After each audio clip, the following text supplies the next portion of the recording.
Welcome my dear students. Last class हम discuss कर रहे थे आयनिक इक्विलिब्रियम। वहां पर हमने देखा what is an electrolyte, what is a non electrolyte. फिर हमने पढ़ा टाइप्स ऑफ इलेक्ट्रोलाइट्स। एक का नाम था स्ट्रॉन्ग इलेक्ट्रोलाइट, दूसरे का नाम था वीक इलेक्ट्रोलाइट। वीक इलेक्ट्रोलाइट को जब हम पानी में डालते हैं वहां पर इक्विलिब्रियम एस्टैब्लिश होता है between dissociated part and undissociated part. ठीक है बेटा, इक्विलिब्रियम पे कितना अमाउंट वीक इलेक्ट्रोलाइट का डिसोसिएट हुआ उस अमाउंट का नाम हमने रखा अल्फा, डिग्री ऑफ डिसोसिएशन। फिर मैंने आपको बोला जो ये अल्फा होता है, degree of dissociation of weak electrolyte, ये डिपेंड करता है 5 फैक्टर्स पे। First one was nature of electrolyte, second one was nature of solvent, third was temperature, fourth was common ions present in the solution जिसका नाम था common ion effect, fifth was concentration. हमने देखा concentration से कैसे change होता है alpha, degree of dissociation, by using Ostwald's dilution law. हमने कल डिराइव किया के ए किसके बराबर आया, सी अल्फा का square divided by 1 minus alpha. ये था ऑस्टवाल्ड्स लॉ। ठीक है बेटा, फिर हमने इसको क्या किया, हमने यहां पर किया अप्रोक्सीमेशन। हमने एक अप्रोक्सीमेशन माना, अप्रोक्सीमेशन वो क्या है, हमने कहा if value of alpha is less than 10%, ये 10% से कम है, मतलब हम डिनोमिनेटर में अल्फा को नेग्लेक्ट कर सकते हैं, तब जाके ये फार्मूला बनेगा के ए इक्वल टू सी अल्फा का स्क्वायर, क्योंकि डिवाइड होगा 1 से, वो इसी के बराबर आएगा। फिर हमने ये फार्मूला डिराइव किया था के ए डिवाइडेड बाई सी, इसका नाम हमने रखा ऑस्टवाल्ड्स डाइल्यूशन लॉ।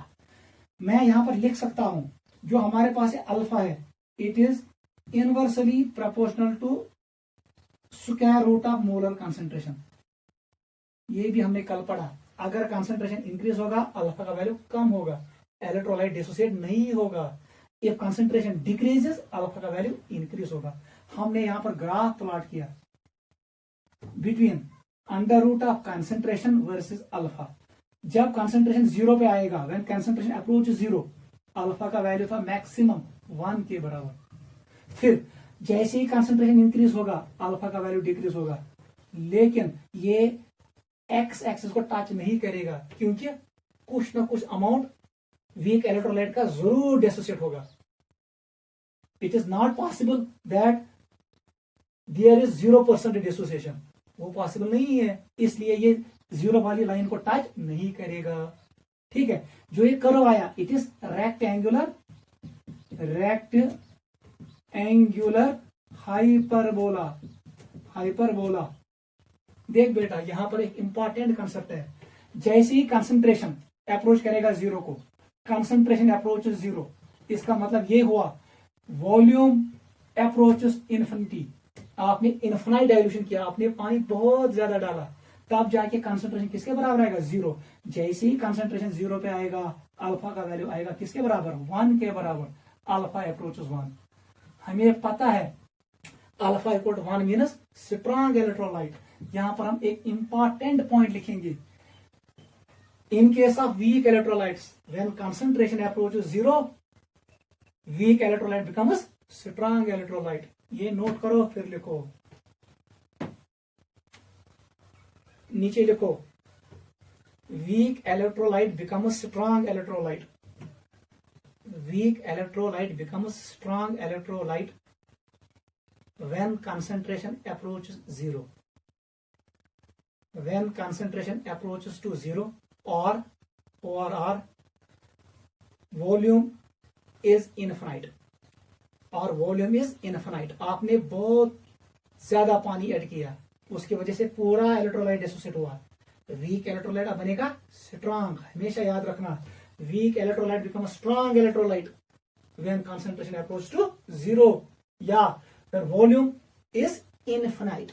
उस वक्त अल्फा का वैल्यू 1 के बराबर आएगा, वीक इलेक्ट्रोलाइट बनेगा स्ट्रॉन्ग इलेक्ट्रोलाइट, हमेशा याद रखना। दिस वाज यस्टरडे, हमने इतना पढ़ा। आज का जो हमारा टॉपिक है it is regarding acids and basis. ये भी इंपॉर्टेंट कंसेप्ट है फ्रॉम आयनिक इक्विलिब्रियम। टॉपिक का नाम डालो, theories of acids and basis. Topic का नाम डालो।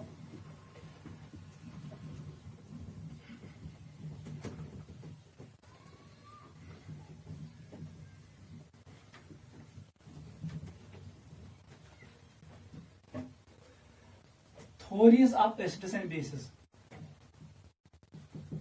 Theories of acids and bases. ठीक है बेटा। Let us start from old concept. Old concept क्या था? ये बेस था टेस्ट पे और ये बेस था कलर पे, कलर चेंज पे।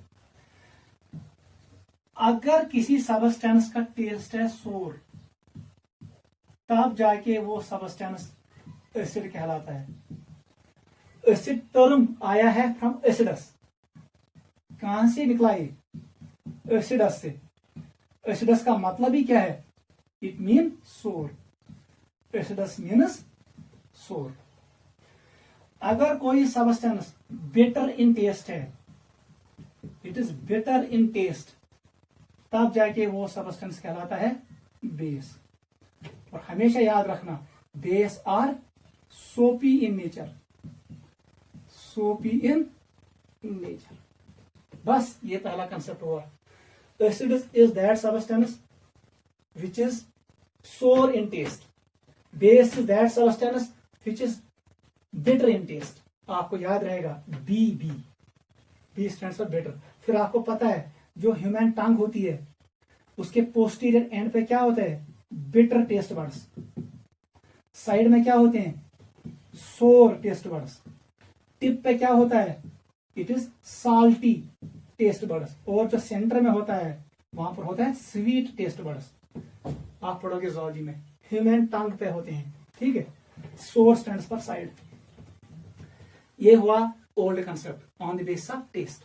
कशिर पे याद थाउन, अगर कहां सबस्टेंस चोक छु, इट इज एसिड। अगर कहां सबस्टेंस ट्योट छु, इत पे वनन छो बाद में टेट। ट्योट मीन्स बेस, चोक मीन्स एसिड।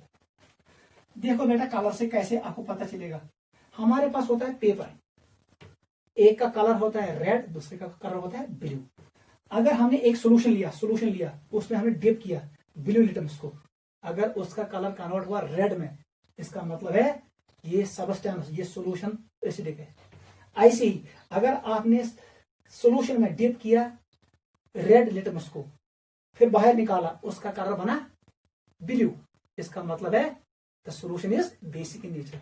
आप ऐसे याद रखो, कलर से आप ऐसे याद रखो।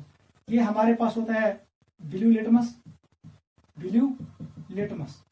आपने इसको एक सोल्यूशन में डिप किया, कलर किसमें कन्वर्ट हुआ? रेड में। मतलब जो ये सोल्यूशन है वो कौन सी सोल्यूशन है? It is acid solution. It converts blue litmus into red, वो एसिड कहलाता है। ऐसे ही अगर हमारे पास है रेड लिटमस, ये पेपर होता है लिटमस पेपर, रेड लिटमस, इसको आपने एक सोल्यूशन में डिप किया, जैसे ही बाहर निकाला कलर इसका चेंज हुआ किसमें? ब्लू में, तब जाके ये सोल्यूशन कहलाता है बेस। बस इतना ही है। Acid is that substance which converts blue litmus into red. Base is that substance which converts red litmus into blue. आपको याद रहेगा।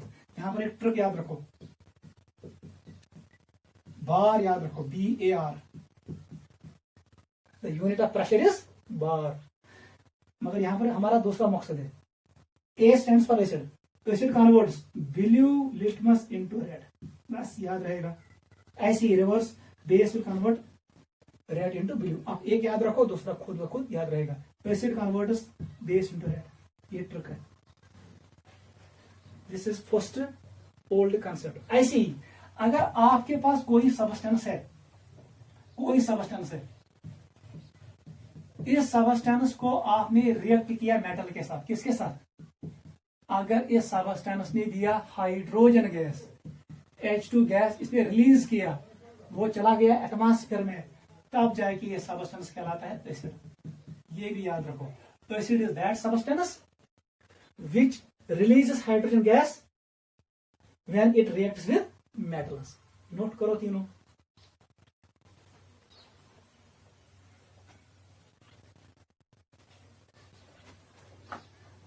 गो बेटा clear? Old concept on the basis of taste, on the basis of colour, on the basis of reaction. अगर sour taste acid, अगर bitter taste substance base, अगर हम convert कर blue litmus into red acid, अगर कर convert red litmus into blue it is base. इथे पे अगर हम सबस्टेंस रिएक्ट कर मेटलस इनको रिलीज हाइड्रोजन गैस तेल substance acid. These wire old concepts entrance में नहीं आते हैं. ठीक है, आप ऐसे इसको याद रखो. अब जो हम स्टार्ट कर रहे हैं उसको हमें अच्छे से अंडरस्टैंड करना, वही हमारे सिलेबस में है.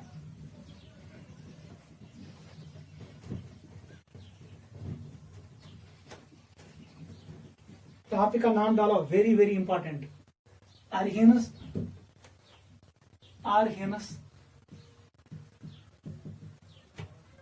Aqueous theory. ये हमारे पास है आर्हेनस aqueous theory.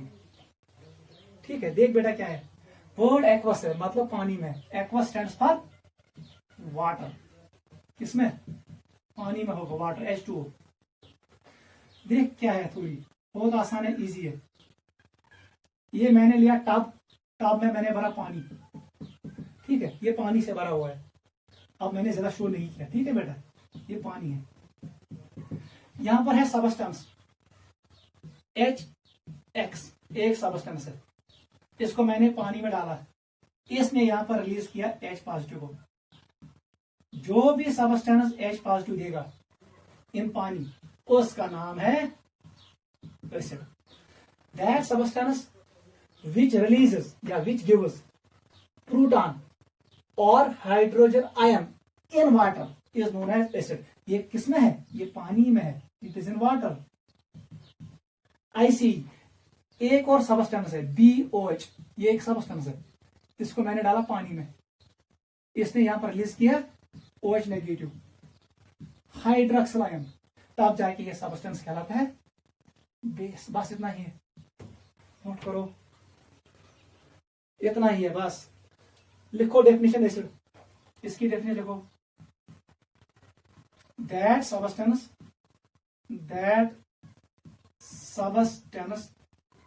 which give hydrogen ion oblique proton, bracket में लिखना H पॉजिटिव, when dissolved, ये इंपॉर्टेंट है, in water. ये है डेफिनेशन, नोट करो. दैट सबस्टेंस विच गिव्स या विच गिव हाइड्रोजन आयन या proton when dissolved in water. इसको डिनोट करते हैं H पॉजिटिव से. ये प्रोटॉन होता है, इसमें कोई लोन पेयर नहीं है. इसके पास एक इलेक्ट्रॉन था, वो भी लॉस किया. ठीक है, बेस को लिखो. दैट सबस्टेंस, ये वो सबस्टेंस होता है which give hydroxyl ion, bracket में लिखो OH negative, when dissolved in water. ये इंपॉर्टेंट है, पानी में डिसॉल्व करना है, नोट करो. ठीक है, एसिड में एग्जांपल लिखो. हमारे पास HX है, HX एक सबस्टेंस है. किसमें डाला? पानी में डाला. इसको लिखो नीचे वाटर. हमें क्या मिला? H पॉजिटिव और X नेगेटिव. इससे मेरा कोई लेना देना नहीं है, मुझे तो चाहिए सिर्फ H प्लस. जिसने H प्लस दिया, जिसने प्रोटॉन दिया, जिसने हाइड्रोजन आयन दिया, वो सबस्टेंस कहलाता है एसिड. इसका मतलब है HX इज एसिड, एसिड थी. इसमें एग्जांपल लिखो. BOH है हमारे पास, इसको मैंने डिप किया किसमें? वाटर में. वहां से बेटा क्या बनो? M बनो B प्लस OH नेगेटिव. मुझे B प्लस से कोई गर्ज नहीं है. इसने क्योंकि OH नेगेटिव दिया, इसने क्या दिया? Hydroxyl ion in water. इसका मतलब जो ये सबस्टेंस है ये बेस कहलाता है. यहां पर हमें एक पॉइंट क्लियर हुआ, acid must contain H plus. H base must contain OH as per ions. Acid के पास होना चाहिए हाइड्रोजन, बेस के पास होना चाहिए हाइड्रोक्सिल आयन OH नेगेटिव। तेली कैरी act as base in water, तो ये कैन एक्ट तेली एसिड इन वाटर, ये एज हाइड्रोजन अवेलेबल। नोट करो।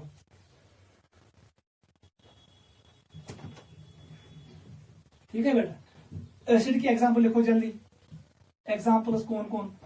HCl, याद रखना एक्वस वाला, एक्वस हाइड्रोक्लोरिक एसिड, ये पानी में डिसोसिएट होगा क्योंकि इसमें बॉन्ड होगा पोलर कोवलेंट बॉन्ड। अगर ये एनहाइड्रस HCl है, बॉन्ड होगा कोवलेंट, तब जाके ये एरियस एसिड नहीं है, ये H नहीं देगा, वो नॉन पोलर बॉन्ड है।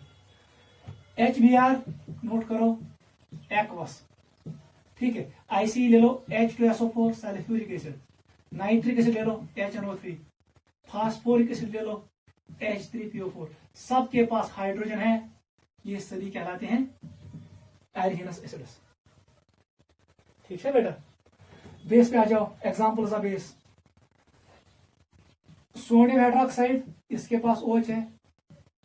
Potassium hydroxide, rubidium hydroxide, caesium hydroxide. IC है कैल्शियम हाइड्रोक्साइड, ये 2 OH देगा। Magnesium hydroxide MgOH whole twice. Barium hydroxide very very important, BaOH whole twice. और हमारे पास है aluminium hydroxide AlOH whole thrice. ये सभी अरेनस बेसिस है क्योंकि इनके पास OH नेगेटिव है। ये सभी एसिड्स है क्योंकि इनके पास हाइड्रोजन है, ये देंगे H+ इन वाटर। नोट करो।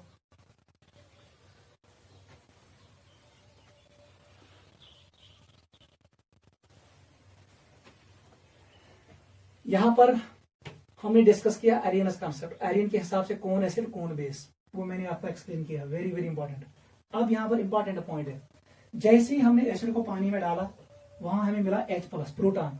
ये प्रोटॉन हाईली रिएक्टिव होता है, ये पानी में ऐसे नहीं रहेगा, ये अब बॉन्ड बनाएगा वाटर मॉलिक्यूल के साथ और बनाएगा हाइड्रोनियम आयन। वो इंपॉर्टेंट है, वही हम डिस्कस करेंगे।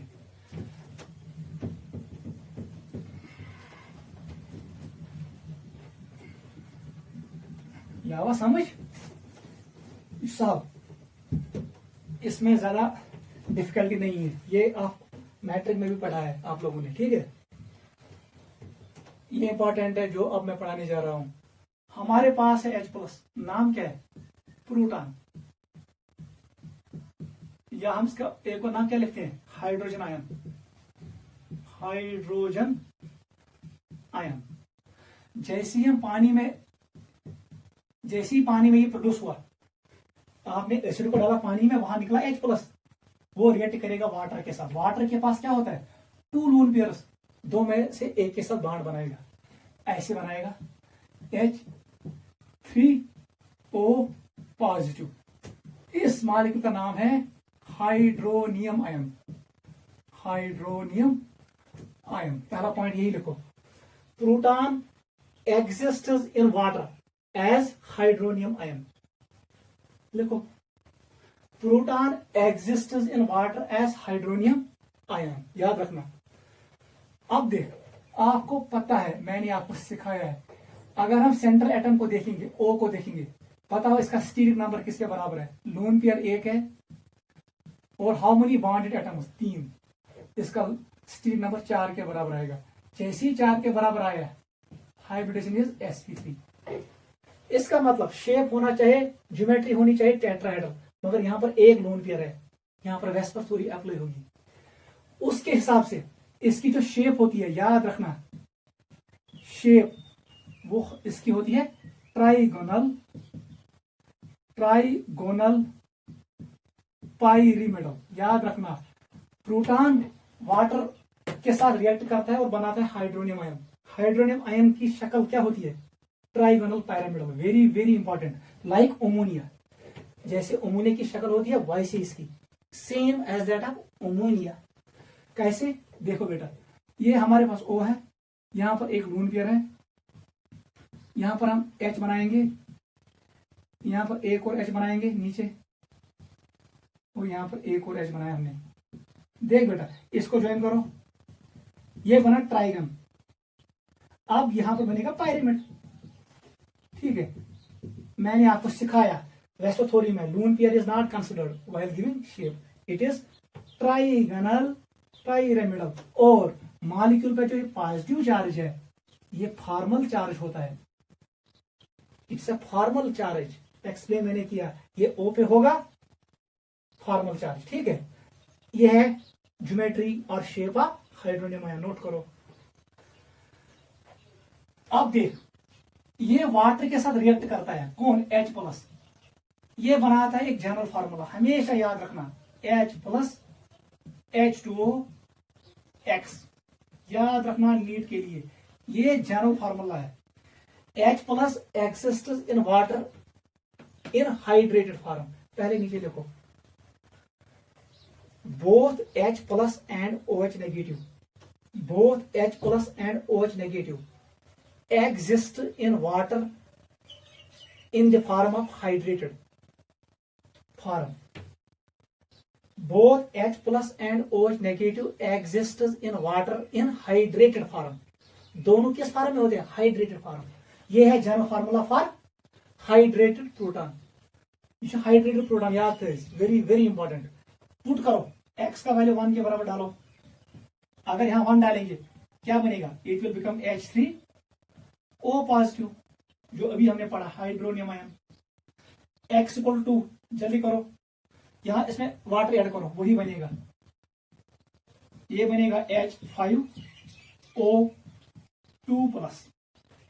x इक्वल टू 3, पुट करो यहाँ 3, 3 2 6, 6 + 1 7, 7H आएंगे, 7H। O कितने आएंगे? O3। आप यहां से भी बना सकते हो, अगर इस मॉलिक्यूल में वाटर ऐड करोगे प्लस वाटर, वो बनेगा ये आसान है, x इक्वल टू 4। बता बेटा क्या बनेगा? H9O4 positive. ये है, ये सभी कहलाते हैं हाइड्रेटेड प्रोटॉन्स। इन 4 में सबसे इंपॉर्टेंट है ये H9O4, ये भी याद रखना।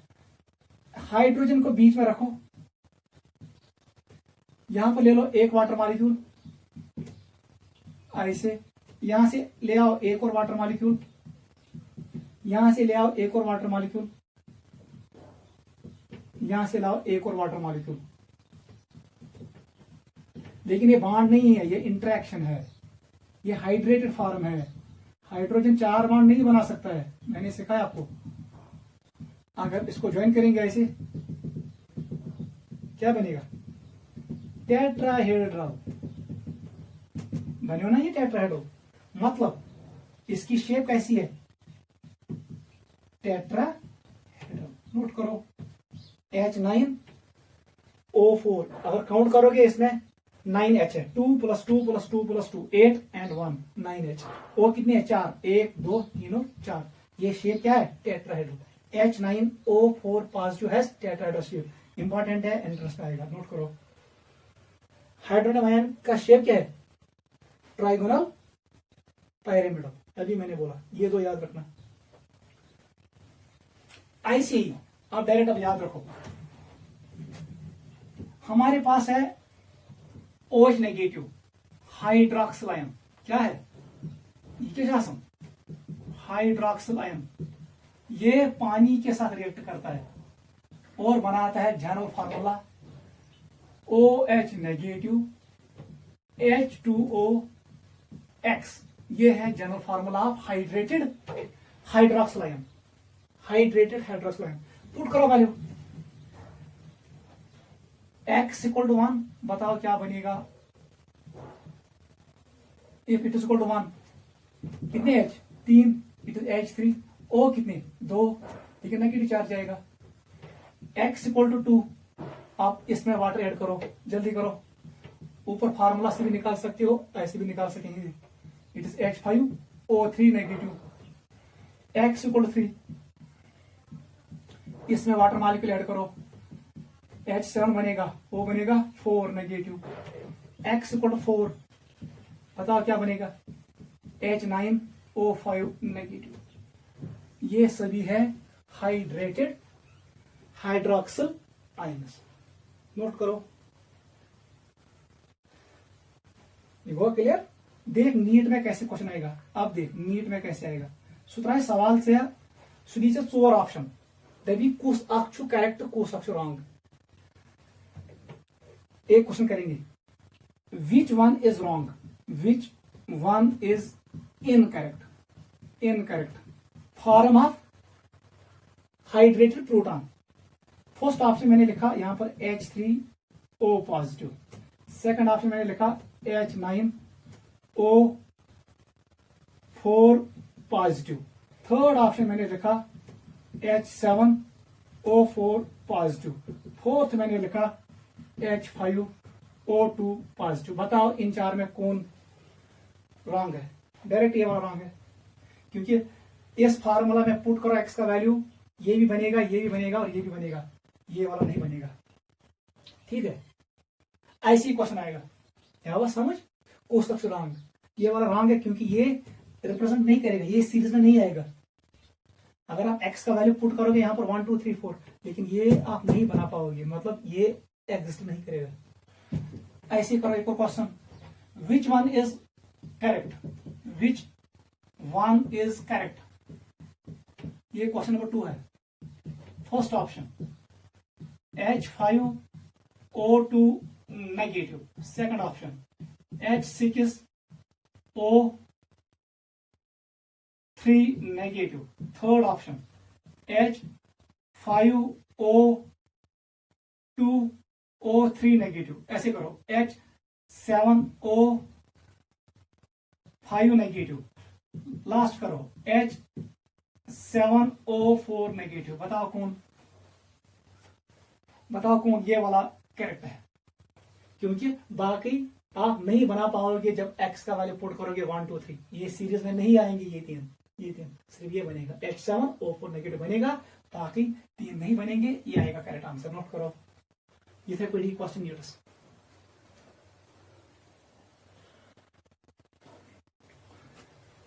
वो क्लियर। नीट में क्वेश्चन कैसे आएगा, ऐसे ही सीरीज में वो पूछेगा कौन करेक्ट है कौन रॉन्ग है। फार्मूला से याद था, हाइड्रोक्सिल के लिए ये वाला फार्मूला याद रखो, हाइड्रोजन के लिए ये वाला फार्मूला याद रखो, बाकी आप एंट्रेंस में आप बना सकते हो वहीं पे।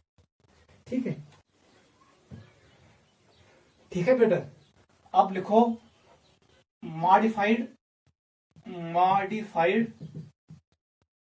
अरहीनस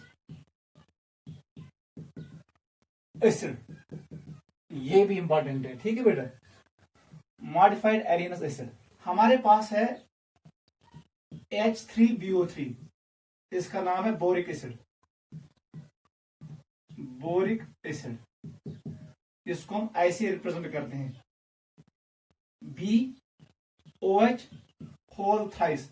जब हम इसको पानी में डालते हैं, वाटर में, तो हमें मिलता है BOH whole 4 and H positive, ये हमें मिलता है। अगर हम इस रिएक्शन को देखेंगे, जो ये B है बोरान, इसके अराउंड है 3 OH ग्रुप्स। देख बेटा, टोटल इलेक्ट्रॉन्स अराउंड बोरान है 6, मतलब इट इज इलेक्ट्रॉन डेफिशिएंट। इसको 2 इलेक्ट्रॉन चाहिए, इसको लोन पेयर चाहिए। ये लोन पेयर लेता है वाटर से, वाटर ब्रेक होता है किस किस में, it breaks into H positive and OH negative, इन 2 आयन्स में। ये OH जाता है, यहां पर आता है, ठीक है, और हमें मिलता है H पॉजिटिव। जो ये H पॉजिटिव है, इट कम्स फ्रॉम सॉल्वेंट, याद रखना, इट कम्स फ्रॉम सॉल्वेंट, ये आता है सॉल्वेंट से। यही कंसेप्ट है। ये H पॉजिटिव बोरिक एसिड से नहीं आया, ये इससे नहीं आया, इसलिए हम कहते हैं इस एसिड को, बोरिक एसिड को, modified Arrhenius acid. That acid which does not give us its own H plus, but it produces H plus when dissolved in water. जैसे हम पानी में इसको डिसॉल्व करते हैं, ये अपना H प्लस देता है। इसका मतलब है boric acid is modified Arrhenius acid. याद थाउन छु, ये H प्लस छु आसन बोरिक एसिड क्या, ये इन 3 H का H नहीं है, ये H किससे निकला है? पानी से निकला है। इसका मतलब ये हुआ बोरिक एसिड ने अपना H नहीं छोड़ा, ये H प्रोड्यूस हुआ पानी से। इस एसिड का नाम पड़ेगा मॉडिफाइड एल्कीनस एसिड। नोट करो। देख बेटा, बोरिक एसिड ने एक H प्रोड्यूस किया, इसका मतलब है बोरिक एसिड एक बेस को न्यूट्रलाइज करेगा, मतलब boric acid is mono basic acid. ये मोनो बेसिक एसिड है, ये भी याद रखना, क्योंकि इसने एक H प्लस प्रोड्यूस किया, ये एक बेस को करेगा न्यूट्रलाइज। आगे हम पढ़ेंगे इक्विवेलेंट मास होता है बराबर molecular mass divided by valency factor. In case of acids valency factor is number of H plus produced. यहां पर एक H बना, इसका मतलब है वैलेंसी फैक्टर किसके बराबर? 1। इस रिएक्शन का वैलेंसी फैक्टर 1 के बराबर है, तब जाके ये फार्मूला बनेगा मॉलिक्यूलर मास डिवाइडेड 1। इसका मतलब ये हुआ equivalent mass equal to molecular mass in case of monobasic acids. Note करो, बोरिक एसिड के लिए equivalent mass and molecular mass equal होता है। नोट करो, ये भी एंट्रेंस में होता है। बोरिक एसिड कौन सा एसिड है? It is modified Arrhenius acid because it produces H positive in water. Important है। लास्ट पार्ट पे आ जाओ, लिमिटेशन ऑफ एल्कीनस थ्योरी। ये हुआ क्लियर? याद रखना, ये H प्लस सॉल्वेंट से मिला है। टॉपिक का नाम डालो, limitation of Arrhenius theory. Limitation लिखो, limitation of Arrhenius theory. Arrhenius theory, इसकी लिमिटेशन है क्या? देख बेटा क्या है। First limitation, it could not explain, लिखो, it could not explain nature of anhydrous HCl, ammonia and phosphine pH3। इसने इनका नेचर एक्सप्लेन नहीं किया। एरहिन ने कहा ये तीनों एसिड होने चाहिए, लेकिन anhydrous HCl is not acid because bond is covalent. Ammonia was found to be basic in nature, phosphine was found to be basic in nature, क्योंकि इन पे होता है लोन पेयर। लेकिन एरहिन ने एक्सप्लेन नहीं किया इनका नेचर, ये एसिड है या बेस है। First limitation. Second, it fails in non aqueous medium. अगर आपने मीडियम को चेंज किया, आपने पानी की जगह लिया कार्बन टेट्राक्लोराइड या बेंजीन, तब जाके ये थ्योरी फेल होती है। It is valid only in aqueous medium. अगर आपने HCl को, अगर हम लेंगे एक्वस HCl, इसको डालेंगे किसमें? बेंजीन में। किसमें? बेंजीन में। तब जाके ये एसिड नहीं है, क्योंकि यहां पर ये ब्रेक नहीं होगा। Aqueous HCl is acid but in water, because in water it dissociates. ये वाटर में डिसोसिएट होता है, लाइक डिसॉल्व्स लाइक। यहां पर ये बेंजीन में डिसोसिएट नहीं होगा, मतलब aqueous HCl is not acid in benzene. जैसे ही मैंने सॉल्वेंट चेंज किया, एल्कीनस थ्योरी फेल होती है। थर्ड देखो, लास्ट इंपॉर्टेंट, ये सबसे इंपॉर्टेंट है। As per Arrhenius concept, NH3 aqueous AQ is acidic in nature. इसने कहा ये एसिडिक है क्योंकि इसको लगा इसके पास हाइड्रोजन है। But actually NH3 aqueous is basic in nature. याद रखना, ammonia is basic in nature, Arrhenius ने कहा it is acidic in nature. ये भी लिमिटेशन आई किसको? एल्कीनस थ्योरी को। ये 3 लिमिटेशंस याद रखना। यहां पर हम करते हैं complete first theory of acids and bases. It was Arrhenius aqueous theory. इसको मैंने आपको इन डिटेल पढ़ाया, इसको घर में रिवाइज करना। ठीक है बेटा, ये आज के लिए काफी है। बाय।